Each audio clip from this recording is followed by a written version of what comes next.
Hey everybody, it's been a long time, but we had to get the book ready. The book is ready. Workbook is behind me, and we have a bunch of more products that we're about to be cooking up, but we'll be doing the formal release at the next presentation. But in the meantime, we're about to give a quick breakdown of weapons. You ready for this, Ryan? Absolutely. We are answering the question of one of our Patreon members. So if you have not yet become a Patreon member, please visit our Patreon. Right now, there is still a free option. So there's a lot of stuff to gain from it. See what we're doing behind the scenes and potentially even request a video response like what we're doing now. 1000%. So I think weapons came out in August, right?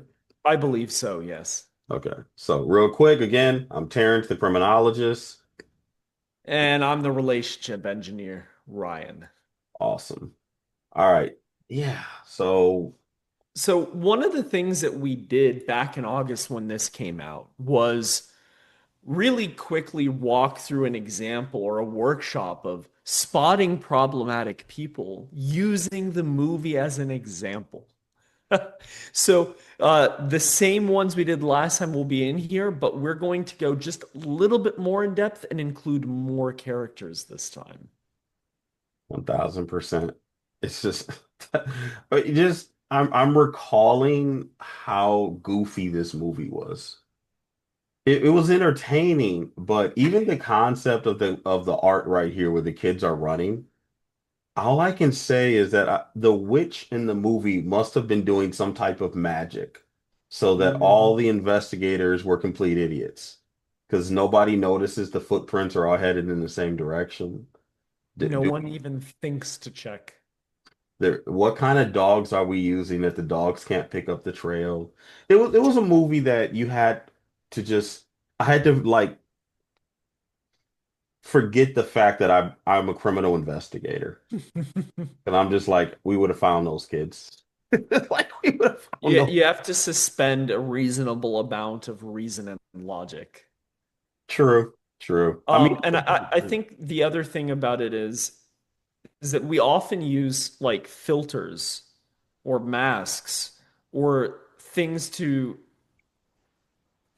distract people from what's actually happening. So just because we put a dark filter and we turn things a little blue and it's a little hard to look at and it's supposed to look depressing, doesn't negate the fact that there are still some major logistical plot holes or funny scenes, to be quite frank.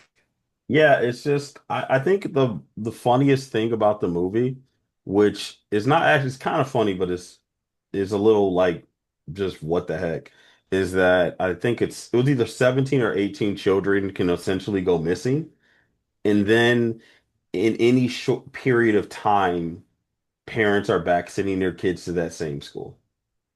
Yep. So the kids just go missing. I guess they're like, a year goes by. They're like, you know what? Should we send our kids to another school? No, well, they'll figure it out. What's the odds that another group of class will go missing as well? Yeah, and that wasn't a year, it was only a month. Can you imagine moving on from your child missing in a month? Can Because you we're not can dealing you with real people. Like that's not how people think. right, but that's if man, I don't want to eat my words, but I'd like to say that I think that the greatest horror stories and stories that really shake us to our core are not the most fantastical, they're the most probable. Mm. They're the ones that we can connect with and actually understand, even if it comes from a fantastical premise. The That's fact that we can see the possibility of the pattern happening in a similar way in reality or that we've seen it before, I think is the scariest part. good point. All right, we can get right into it because I think that's a good starting point because anymore we're just going to think about how ridiculous these people are. So last time we went through being able to basically chart types or levels of problematic people or situations, and we broke it up into a five-level continuum. Terrence, you want to help me explain this one?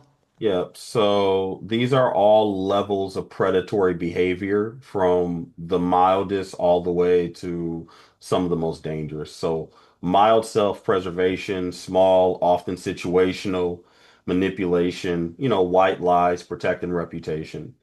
Next is defensive manipulation, more deliberate misdirection or withholding info, still mostly reactive. We haven't really got on the offensive yet. Then we get into opportunistic manipulation. So this is the type of person that uses people, events to personal advantage with little regard for others. So this is where we start seeing the eradication of somebody's empathy in order to get what they want. So next one is exploitative manipulation. So systematically controls or harms others for gain, little remorse. So a lot of the cases I worked on, you would see a lot of opportunistic and exploitative. Those were like, when you're going after real criminals. So, you know, they see a gas station, it's an easy mark. They rob the gas station. Maybe but uses a fake gun. He doesn't really want to hurt anybody. He just wants the money. He just wants this. Still extremely dangerous person. But this is different than the person that goes into the arena with the sole decision of I just want to harm and kill people. So the Mhm. predatory sociopath, they're cold, calculated, harm with zero empathy, and they just see other people as tools. And Weapons is a good example of this of this concept, because there's all these different continuums of characters in that movie. So let's go to the next slide. Your So, favorite character right there. oh man. We talked through a lot of the general relationship problems, not just the on the scale of opportunity or the scale of, sociopathic or problematic tendencies. But one thing we wanted to touch on in this part is that a lot of what she seems to do is an act of self-preservation, trying to get what she wants without really thinking about how it affects other people, and also trying to push the blame off of herself. So she's really not the type of person in this movie who is pre-planning harm to others, not the one to sit down and think, if I want what I want, it will require hurting other people. And you know what? I'm okay with that, and I'm going to plan it out. It's more of a reactionary tale. So this is moderate manipulation, mostly self-preservation. And one of the key parts of this is the fact that the kids who went missing were in her class. She had a close relationship to them, closer than anyone else at the school other than those kids' friends. And yet, her only thought, her two main thoughts, is not just what happened to them, but I want to go back to work. And it has to be at this school, and it has to be against the wishes of almost every parent and um, you know, Administrator. Oh, administrator at the school. It's actually causing more harm. And there was like a PTA meeting or whatever it's called, and the parents are very angry. She could get up and move to another district. She could get up and teach at another district and just drive there. She doesn't even have to move her whole life, but she is has to be this school.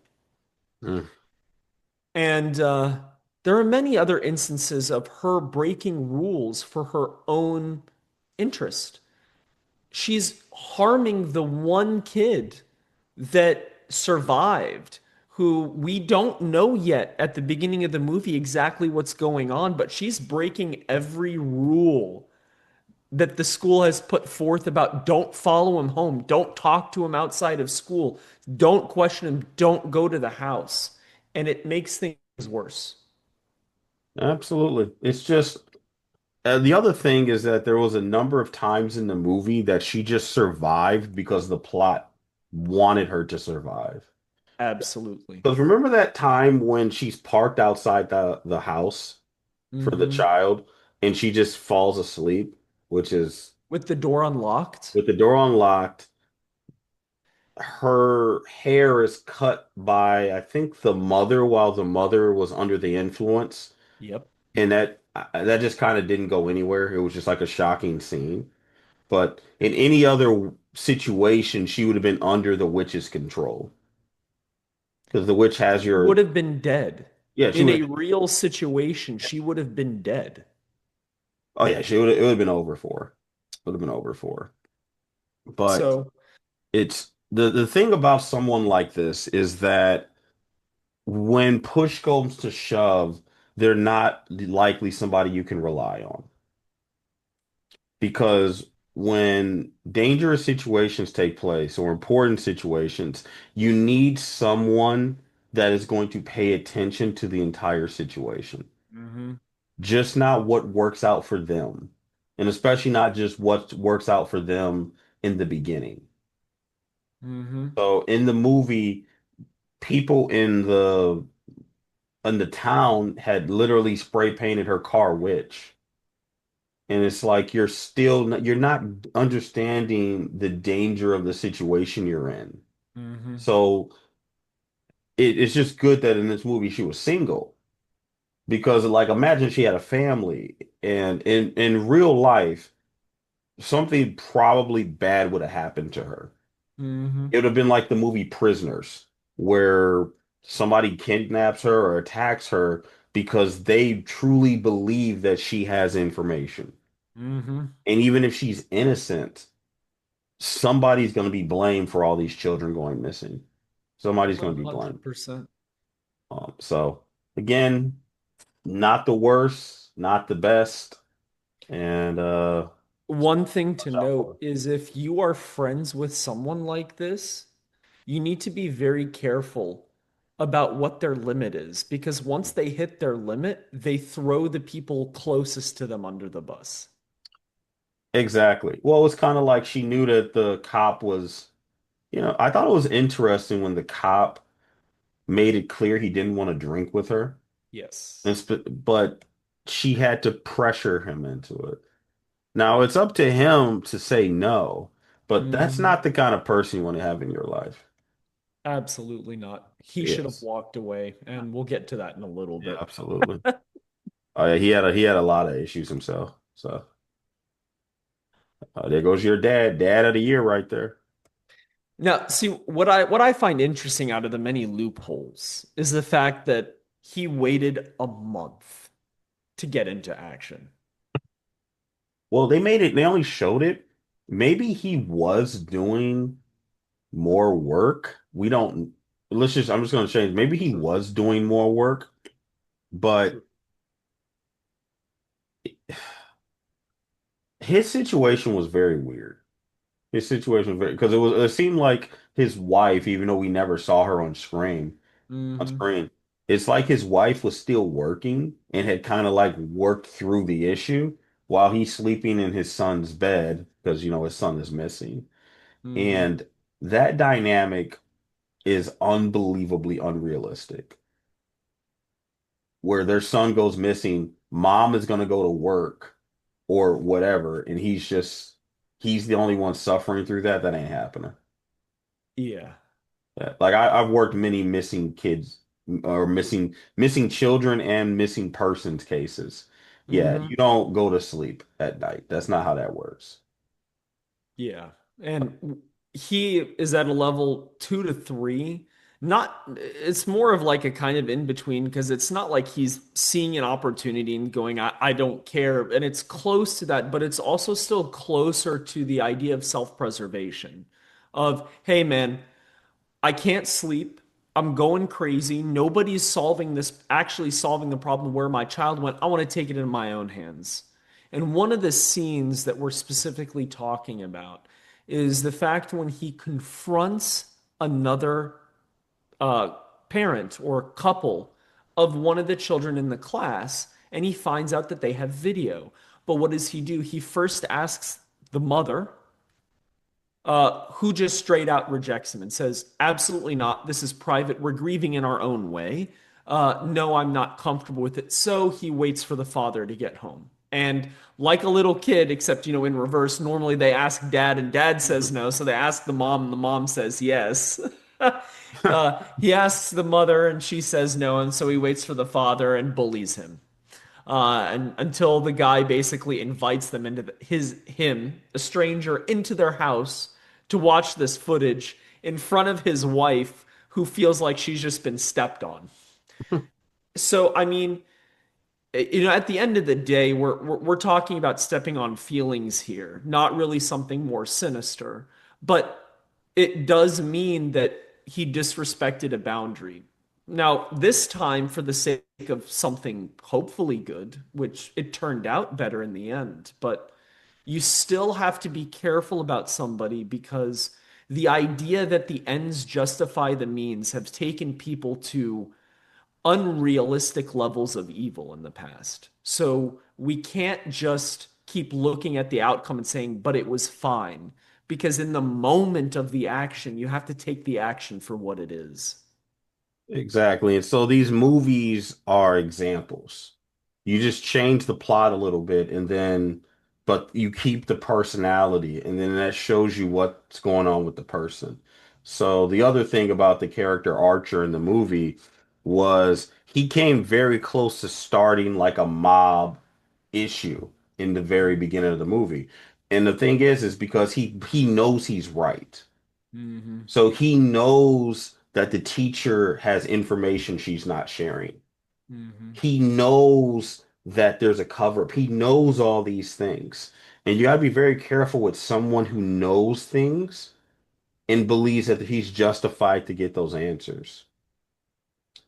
And because that type of person is often blind to what he does not know. But he'll still 100%. move you in the direction as if he has the moral superiority and the intellect to steer that ship. Just because somebody is confident and says it loudly doesn't mean they're actually leading you.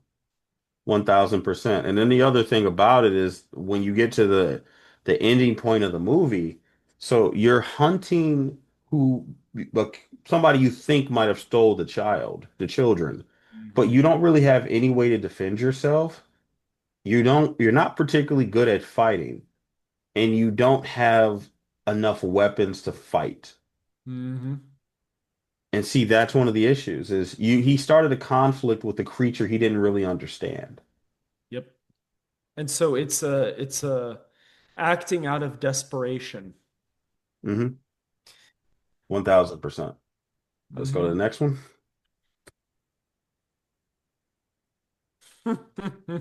Oh, oh, James. Druggy Oh, of the James, movie. James. This photo. Now, and I want to give some background real quick. This man was stopped by a police officer, and the police officer is frisking him. And before he continues to frisk his pockets, asks him, "Is there anything sharp that might poke me?" And, the needles in his hand right now are what was in his pockets. And he says, and he lies and says no. Hmm And the officer pricks himself. And what does he do? He punches him in the face, knocks him out, and freaks out about it. And later on in the movie, they have another interaction. And so what does he do? He knows the guy is afraid and terrified, so he takes out the needles. And this is right before he just stabs the officer in the face. hmm Can, Well, can you imagine taking drug needles and stabbing somebody in the face? because like the problem with people like James is his whole mentality is survival. Yep. It's going from his what drug fix can he get? He's homeless.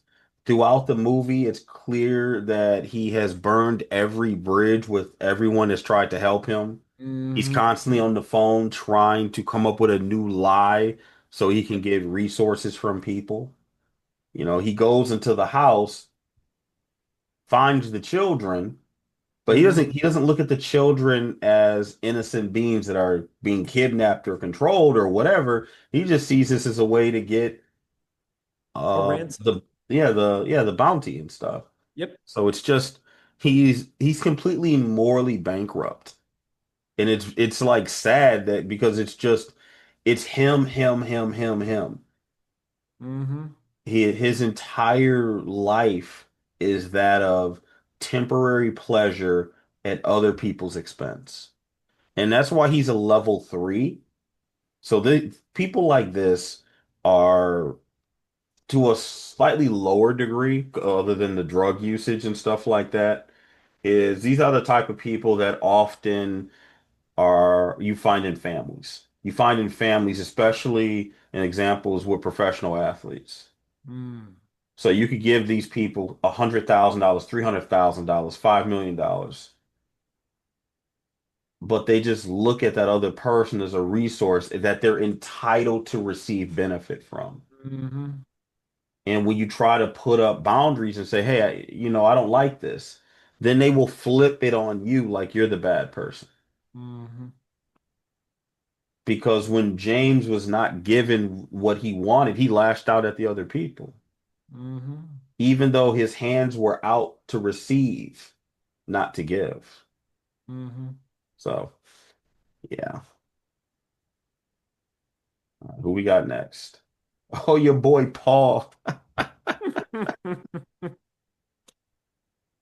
So, Terrence, why did we place him slightly above the druggie in our show, James?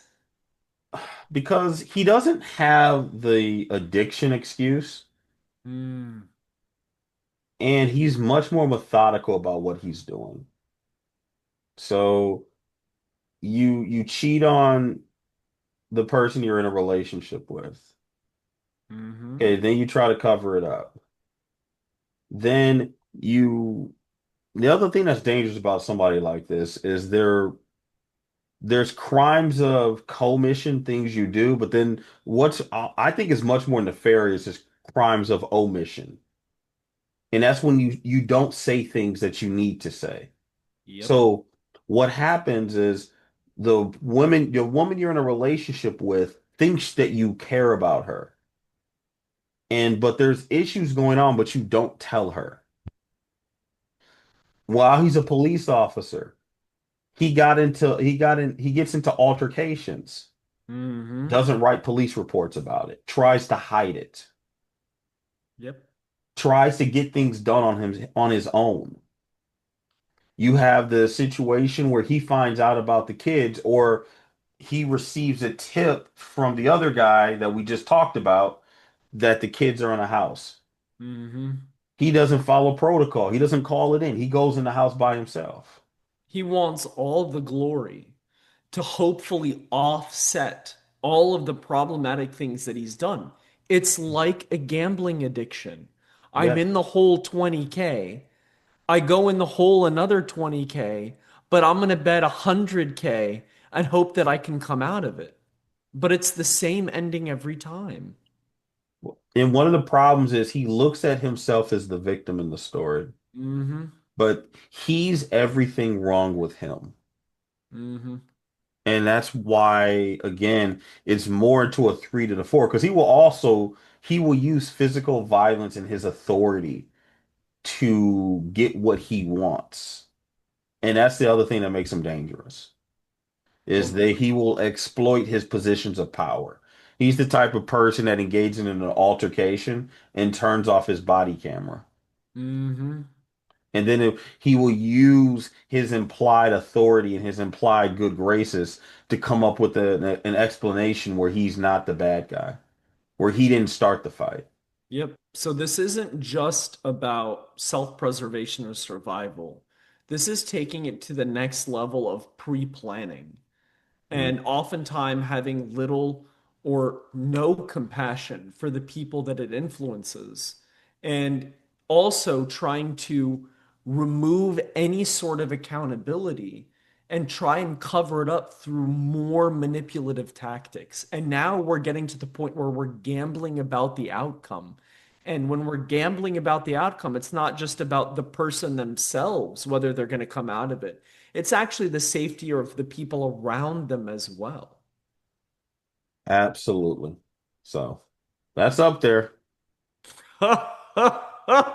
You know what is the most unrealistic about Gladys, Terrance? That The moment you see her for the first time, there's just this feeling, and yet there isn't that feeling in anyone else in the movie except one. true.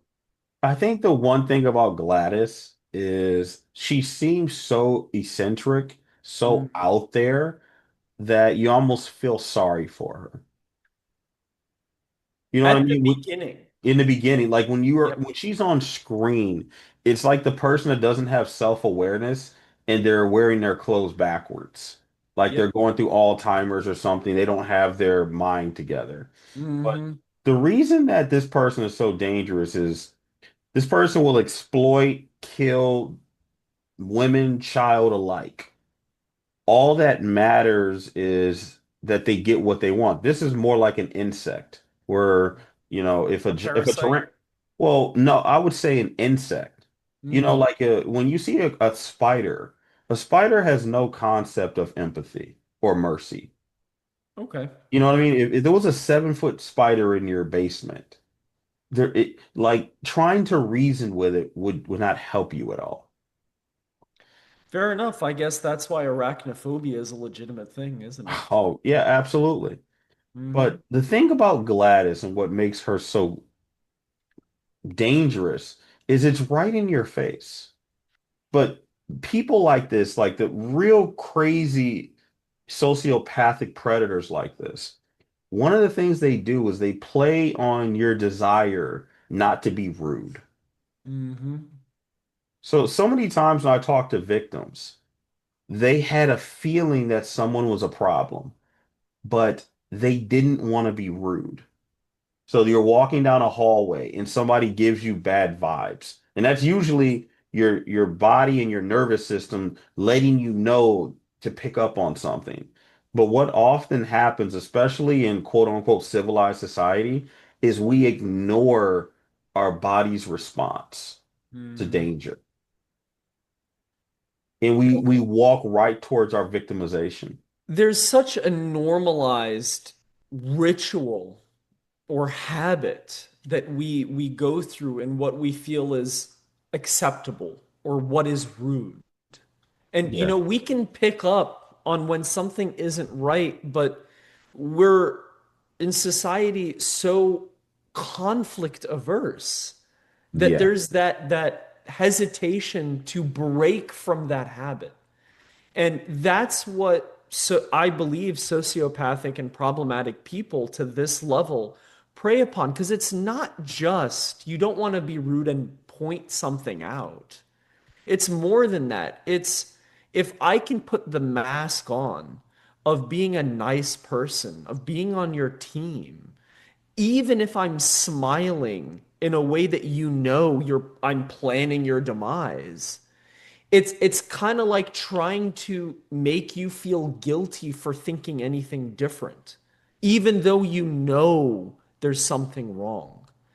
And it's that type of like guilt of not just being rude, but how could you possibly think something so negative about somebody who's smiling and putting their hand on your shoulder and saying nice things?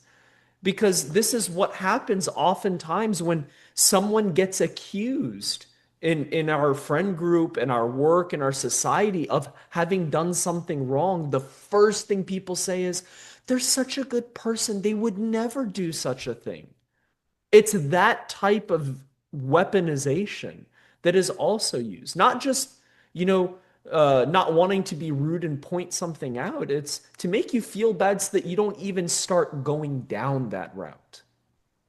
Absolutely. And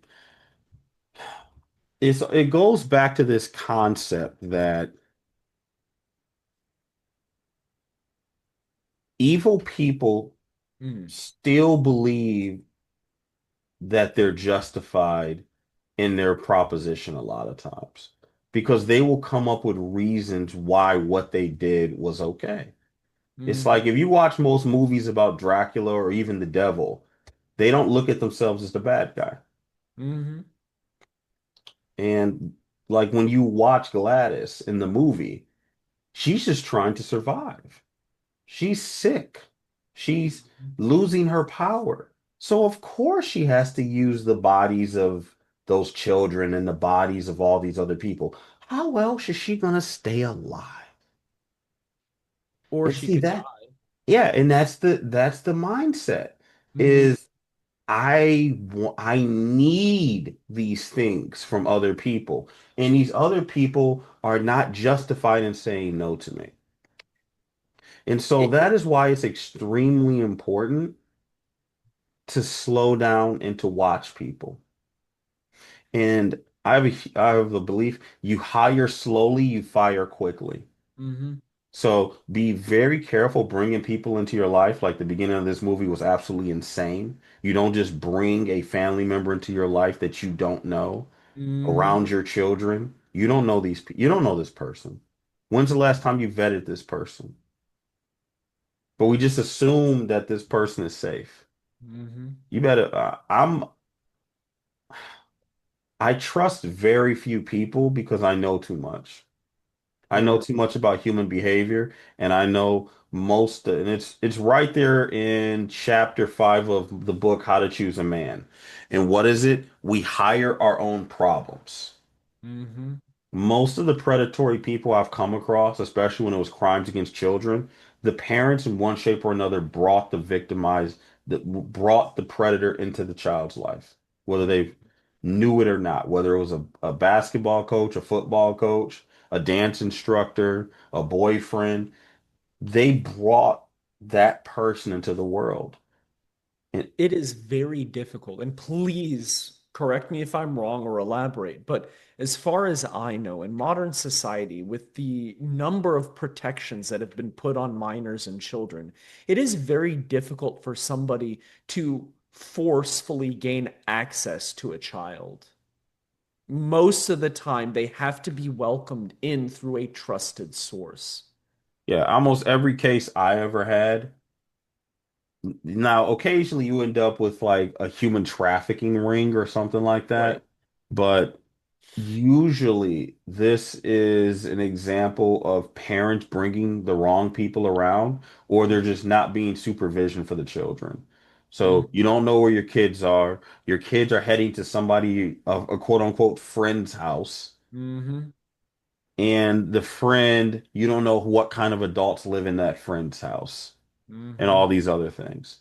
Yep. So again, I'm not trusting of a lot of people unless they make it clear to me that they can be trusted. Mm-hmm.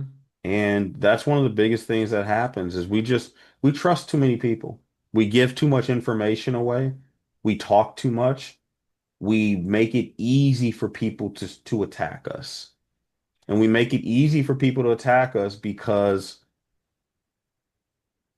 it's these probes. Mm-hmm. And if you remember in the movie Weapons, Gladys constantly probed people to see what they would do. Mm-hmm. She didn't often ask. She asked while she was doing it. So it's Correct. just when she went to the principal's house unannounced, just walking through their house, touching their stuff, doing all these things. And if you don't stop that person, it's clear that they can just run right through your boundaries. Mm-hmm. I'm going to include with the video just a small, just example of what it looks like when somebody tries to violate certain boundaries, whether they're physical boundaries, emotional boundaries, intellectual boundaries, all that. And I'm going to add that with the movie review, and I'm going to do that on the Patreon. Sounds good, man. One thing I want everyone to understand is that if somebody is testing and pushing your boundaries and you're not sure about how to react, there's got to be a point where you are either going to have to be uncomfortable in order to get it to stop, or you will be forced into the consequences of what they are doing. At any point, the principal could have had a confrontation or an argument, a disagreement with his partner, and still said no and handled that later. And a small disagreement about helping a lady with your significant other versus ending up dead are two very different consequences. Very different. Even if we let her into the house for whatever reason, why not take it back? Yeah, And, 1000%. and we've let this person out of the goodness of our heart or the confusion of our situation and our relationship. Now they are touching our stuff. Well, hold on. There's yet another. There are boundaries in succession. All while she notices that they feel apprehensive, but they're not doing anything about it. So she knows she can go further. Well, at some point, you have to apprehend your own apprehension. You have to fight yourself that's fighting what needs to be done. And you've got to do something. And we might be apprehensive to conflict with other people, but at the end of the day, we have to accept that sometimes somebody wants the conflict with us. So how are we going to handle it? Are we going to let ourselves be a victim or are we going to do something about it? And that is one of the many examples, that scene, of where we can't let our apprehension for conflict or disagreement with a problematic person just end up as I will do nothing about it. 1000%. And we're going to cover a lot more of this. Also positive stuff as well, because it's not just sociopaths running around outside, but Absolutely. we're going to cover a lot of different stuff. We're also going to cover the book from beginning to end. So if you haven't grabbed your copy yet, How to Choose a Man, a Criminologist Guide, we'll be covering each one of these chapters because, the goal is a lot of people just don't know the signs of a high quality person. So we Hmm. have this right here for the women. And then we have shortly, hopefully the next, what are you thinking, Ryan? Month to 2 months, we'll have 101 questions to ask before you get engaged. Now, Absolutely. now we're not sold on that on the title of the book yet, but it's Not sold. But not sold, but we'll the figure it out. idea is, look, we need to have a good understanding of how to get to know the person across from us, but not get to know them in just their likes and dislikes and how we have fun and see, if I can envision a happy time with them together. It's the life will demand solutions to problems because life demands the existence of problems. Mm, And that's so it's not just about how well I work with this person. It's not just about how much fun I can have or if we're compatible, we have a similar sense of humor. It comes down to I'm going to assume there will be tough times and problems. What is our outlook and how do we handle them? And do we bring more problems or do we work together with the solutions? But, it's that sounds so negative. But when you read the questions, yes, some of them have to get to the crux of the truth, but a lot of them are actually taking you through a conversation of exploring who that person is, not just their answers to questions. So the idea is not to go through the whole book in one setting or an hour or a day, but take your time in really getting to know your own answers to these questions and taking through the person through this book as a conversation. You might even find that a few of your views might change or the reasons for your answer change. But you'll find out very quick whether you're compatible with somebody or not. And if you are, you'll actually gain a deeper appreciation for who they are. So it's building the relationship, not just helping you make a decision. 1000%. So we'll be covering a lot more of that. And we might cover a couple questions either today or tomorrow. What do you think? Either work for me. All right. As So the questions come in, we'll answer them. sounds like a plan. Well, we're heading to bed. We appreciate everybody. Y'all take care. Have a wonderful night. Peace.